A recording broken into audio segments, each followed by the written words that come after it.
So the chapter 3 of the book of James, and we are almost to the end. I was supposed to write some stuff on there, and I did not, because I forget where I left off. That's why. We got through the merciful, good fruit. Yeah, we got through without partiality. We got through that. And I think we talked about sincerity also, or without hypocrisy. I think we talked about all those things. So let's go ahead and look at that as we're looking at the end of chapter 3 of the book of James. We look at verse. We can back up to 17 all the way, read it through till the end of the chapter, because that's where we're going to head towards, and then we'll start something new. So. It starts and says, but, so in the beginning, we're talking about this concept of wisdom, being wise versus being unwise. And that is, once again, James, who is the leader of the Jerusalem church, the half-brother of Jesus. He's getting us to understand some simple ideas. And he, as a Jew, is writing to other Jews, but he, as a believer, is writing to other believers. That's our connect point there. He's trying to get us to understand that we as believers, that's kind of the prerequisite. The letter is written to believers.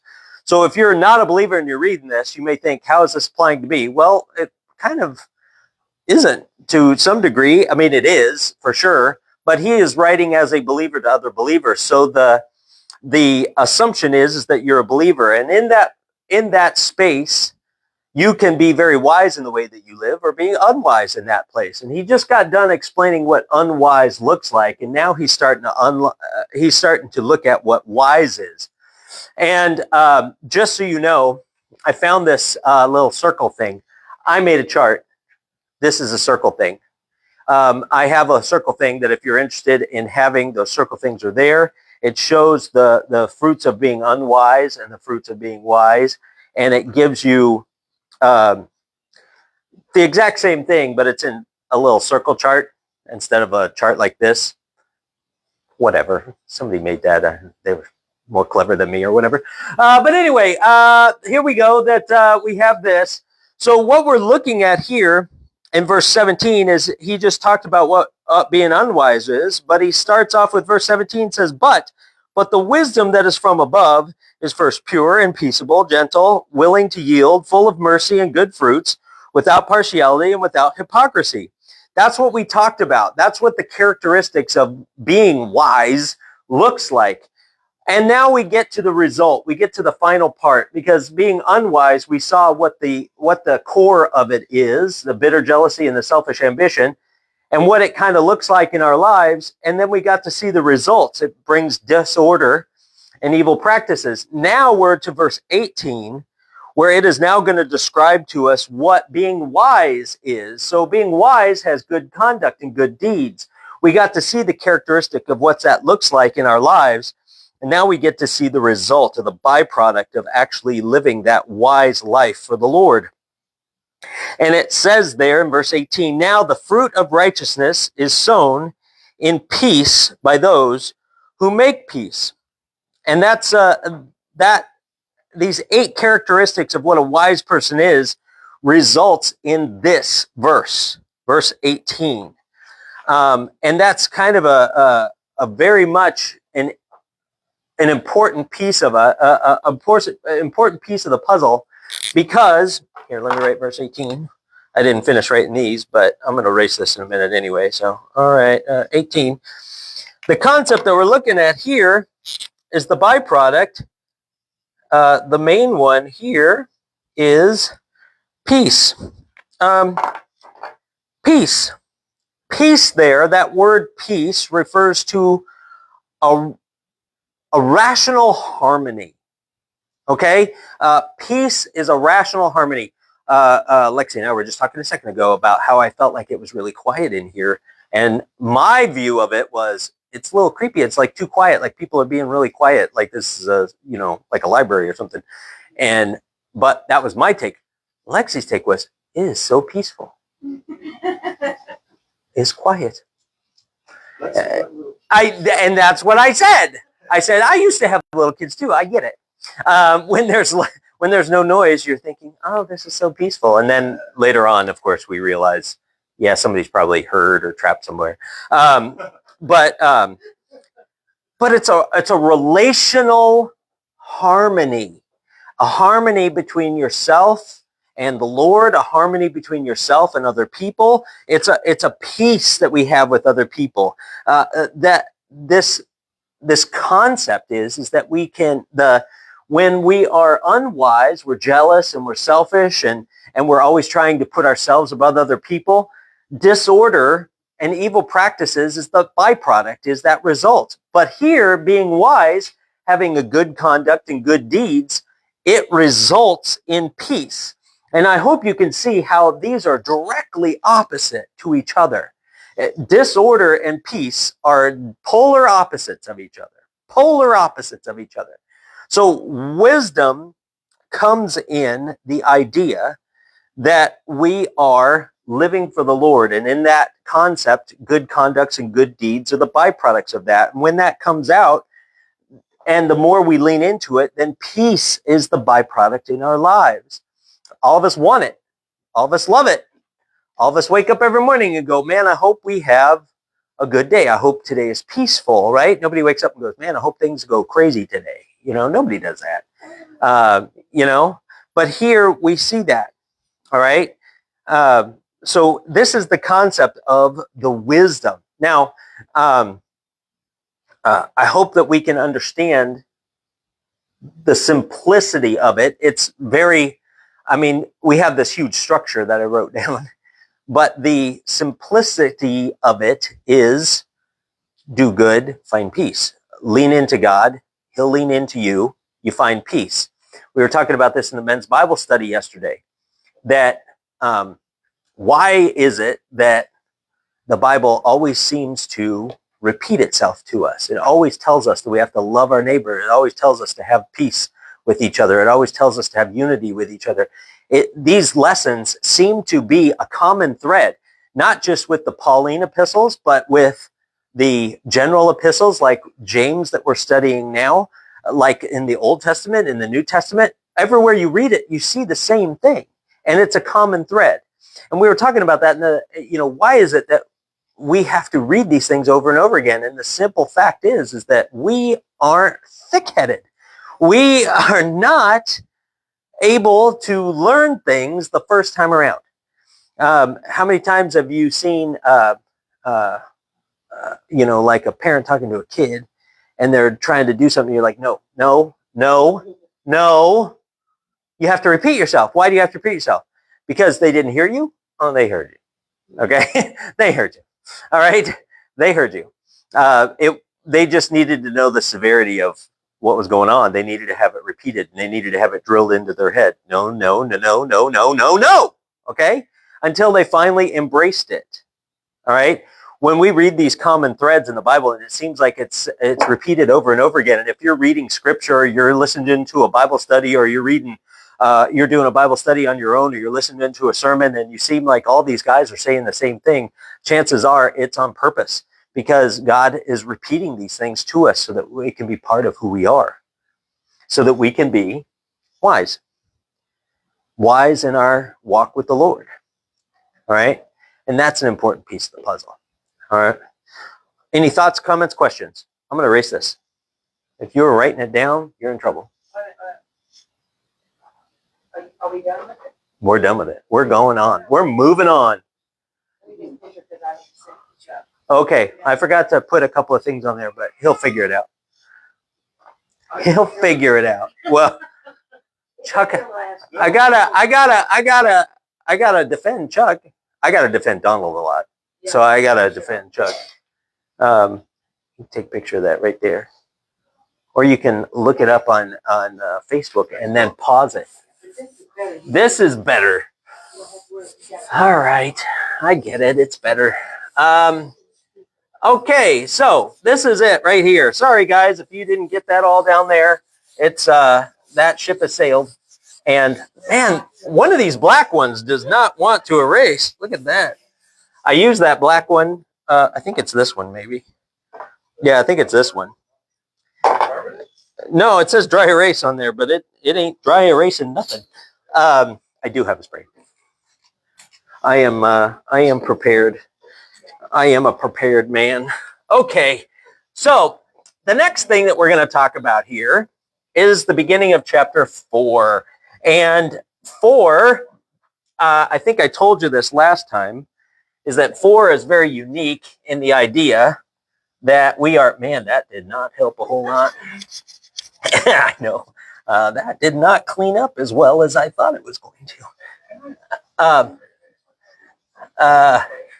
Yes. You have a question? Okay, sir.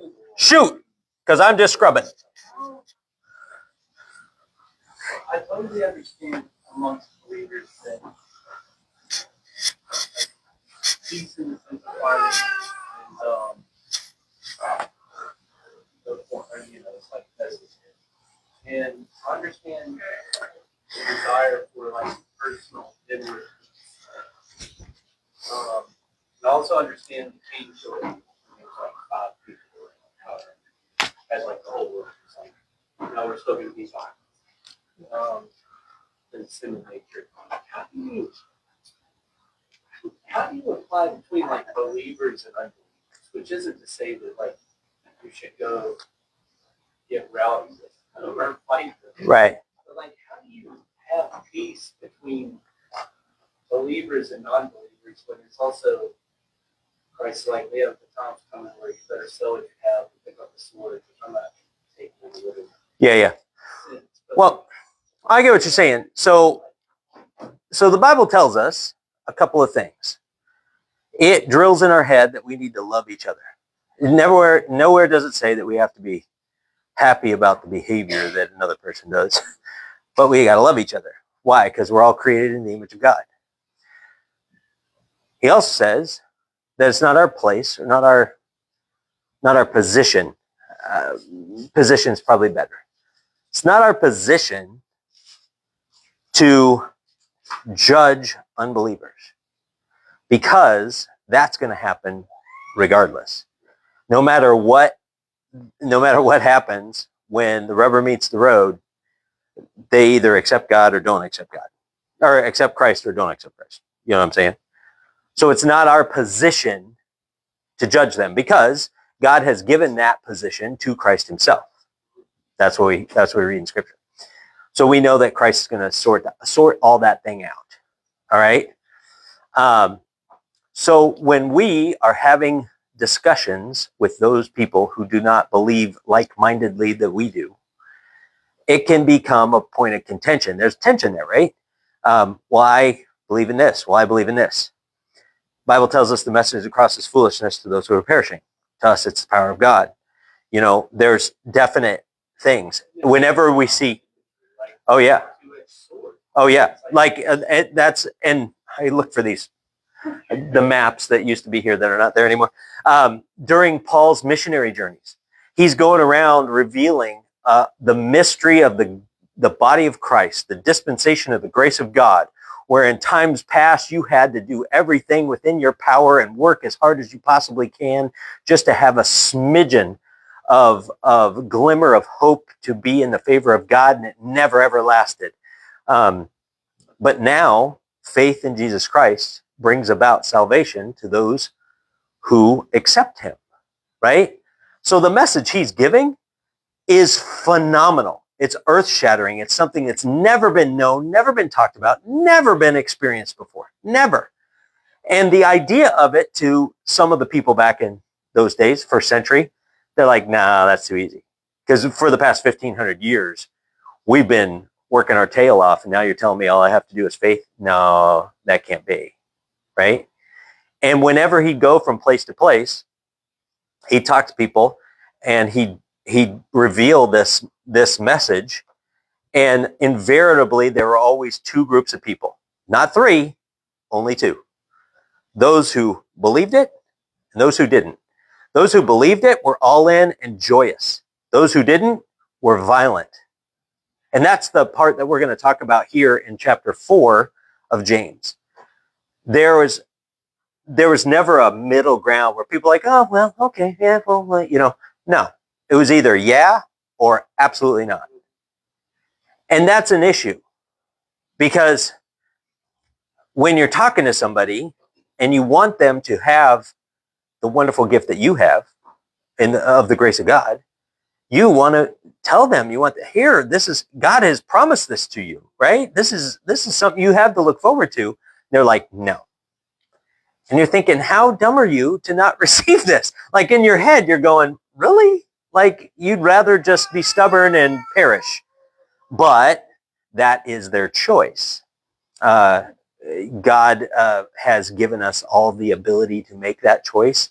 And when we decide to not go with God and go against God, theologically, that's called judicial abandonment, where God just says, okay, I'm going to let you do your own thing.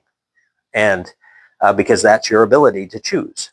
And that's not going to be a good choice in the end, but you can do what you got to do. And even Paul dealt with it. He was chased from place to place. That's what I'm saying. There were non-believers that thought, oh, you're wrong, you need to get out of here. Right. And that's what I'm saying is there was never a middle ground. It was always all or nothing. It was always, oh my gosh, that is amazing. Or you're wrong, get out of here. And he went to Thessalonica and literally got chased out of there. You know what I mean? But then if you're looking at the map in my head or this tiny little map right here, he went to Thessalonica, preached the word to them, and there were people there that literally chased him out of town. He moves on to the next town, which is Berea, and the Bereans accepted it wholeheartedly and took the scriptures and compared what he said to the scriptures, and they were embracing that message. And he eventually had to leave Berea. Why? Because the people from Thessalonica were so upset, they chased him all the way to Berea and then chased him out of Berea. Like, that seems extreme, but that's the world we live in. You're either all in or you're all out. So to answer your point, or to answer your question, I guess, how do you deal? And does it mean like he's just such a loaded word? Does it mean passive no. or like non-violent? Like, does it mean passive? Is it passive or is it something that like it's something I'm like understand? Well, no, we're taught Right. to spread the word and tell people. But well, it's their choice whether they accept it or not.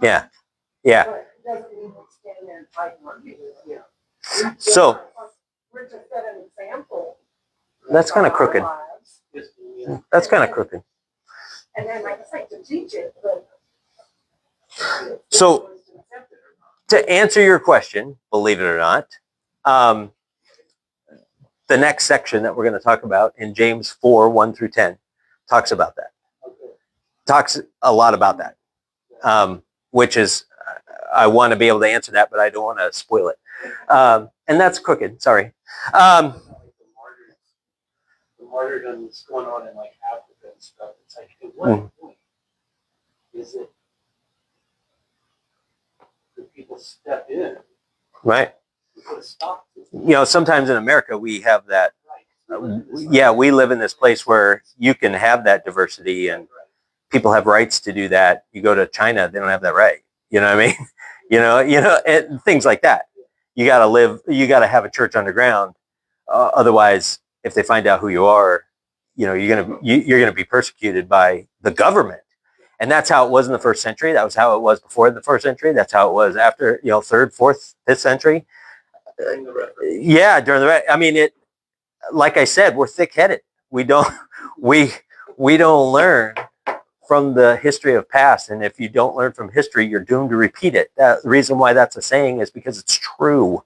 So we're actually going to talk about that in this next section, right? Because the division, you need to understand that the divisions in the Bible were put in there later. James wrote this letter, and he sent it to you, or he sent it to these people. And it was a circular letter that was supposed to be carried around that people could read. And it was a singular letter. And with that letter, later on in history, people took that letter and they put chapter and verse to it, right? They put chapter and verse to it. And they did that so it would be easier to find certain quotes and phrases and things like that that were in the Bible. They did it to try and help. This particular division between the end of chapter 3 and the beginning of chapter 4 is a little unfortunate, because when you see one chapter end and another chapter begin, you kind of think you're turning a corner, right? But you're not. With chapter 4 is a continuation, I believe, of the end of chapter 3. And it deals with a lot of the same ideas, a lot of the same questions that you're having about this conceptually about peace, right? Because fighting, I named this Fighting a Lesson in Pride, because I was trying to be clever. Fighting is something that comes natural, right? Think about when you're a kid, you wanted something, somebody else had it. Hey, give me that. No. Yes. Give it to me. No, I'm not going to give it to you. Well, you're dumb. Well, you're stupid. Well, you're ugly. Well, your dad smells. Well, your mom's ugly. And, and then pretty soon, what are you doing? You're throwing blows, right? You're wrestling on the ground, slapping each other around, right? Because that's just normal. People, fighting comes naturally to most people. I would say a lot of it comes to guys, because I wish I had higher expectations for my gender, but we are sometimes not as able to handle our emotions as we could be. But we, for sure. So, yeah. We grow up with that little scrappy nature, and we want what we want. We want to say what we want to say. It's funny because even in churches, it happens. This church, if we were to define it for somebody, oh, what church do you go to? I don't know what you tell people, but we are a non-denominational grace church. Well, what's grace? Well, that's a good question, because being part of the grace movement, the Mid-Acts dispensational grace movement, you would think that word grace means really good things, but sometimes we're not very gracious to each other. Even though we are a grace church, we're not always as gracious to each other as we could be. Because of why? Because we think we're right. Well, our dispensational distinctive is better than yours, and I'm right, you're wrong, and and then pretty soon it escalates to the same thing that happened when you were a kid. I'm right, you're wrong, you smell, and then you're slapping each other around, right? So it's the same kind of thing, right? David kind of alluded to it. It happened from the very beginning. First argument, first severe argument recorded in the Bible came to us in Genesis 3, where Cain kills Abel. They had an argument with each other, and it wasn't even about themselves. It was about a circumstance. And one didn't like the conditions of that circumstance, and it wound up to be an argument, and it wound up in murder, right? That's just us. Conflict sometimes is inevitable, and I think that's why James makes this such a very important piece of his writing. Because once again, we are drilled over and over again in the Bible about love your neighbor, be peaceable, be united, all these different things, because that's not our nature. What's our nature? To be proud. That's our nature. If you look at the structure of the nation of Israel, for example, they are very much a people that worship. They get laxed, they get into a fight, God comes into the rescue, and then they worship, and then they get laxed, and then they get into a fight, and then they, it's a pattern that keeps happening. Worship, fighting, prayer, worship, fighting, prayer, worship, fighting. It just continually happens, right? And I wish I could say that that isn't something that happens in our lives either. And I will tell you this, that when we're reading chapter 4 is very kind of in your face to some degree. James doesn't hold back a lot. He didn't from the very beginning, and he isn't in this space either. He wants to tell you what's going on. So in the beginning of verse 1 of chapter 4, he starts off very much carrying on from the idea of the end of chapter 3. He says, chapter 4, verse 1. What time are we at? Oh, we're out of time. You're kidding me. Chapter 1, it says, where do wars and fights come from among you? Do they not come from your desires for pleasure that war in your members? This is kind of a culmination of the idea of being wise and unwise, right? If you're wise, you would try to stay away from these things. You would embrace these things. But if you're unwise, then you're selfish, then you're prideful, then you're jealous, then you're always trying to put yourself above other people. And what's the result of that? The result of that, the byproduct of that, is disorder. It's chaos. It's evil intentions. That's the result that we saw at the end of this previous section that we went to in chapter 3. So here at the beginning of chapter 4, he's kind of laying it out there. I just told you what wise and unwise looks like. If you even back up all the way to the beginning of chapter 1, you're going to see that James kind of outlines this concept. He has always talked about that. He says the source of temptation, he starts off saying, trials come along to help, test your faith and make you stronger. Temptations, on the other hand, those come from where? You. They come from your desires. When you have a temptation, it's because you want something more than what, you should. And you're going to elevate that above other people. That comes from your own lusts. Here in the chapter 3, we just talked about that jealousy and selfish ambition are things that are real things that we can unfortunately put at the forefront of who we are. And then the byproduct of that's going to be disorder. It's chaos. So this isn't a new concept that he's throwing out here in verse 1. In verse 1, once again, where do the wars and fights come from among you? It's a simple question, and it's a simple byproduct of this concept of being wise or unwise. If you want to be wise, then you will be able to help keep yourself from these conflicts. But where do these conflicts come from? Where do they come from?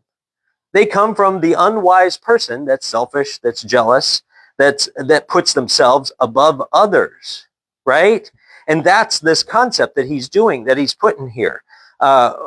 We should expect this world to be characterized or categorized by fighting. That's everything that we see in this world tells us that we need to be selfish and that we need to be entitled and that we need to be jealous of other people. That's what this world tells us. Just do it. Everything.